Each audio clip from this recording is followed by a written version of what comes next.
ఇప్పించడం వల్ల నా భూమి ఎకరం 2 కోట్లు అయిందని చెప్పి ఆయనే చెప్పడం జరిగింది.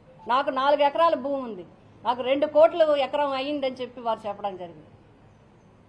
అంతేకాదు ఈ 5 కోట్లు అయిందని చెప్తున్నారు.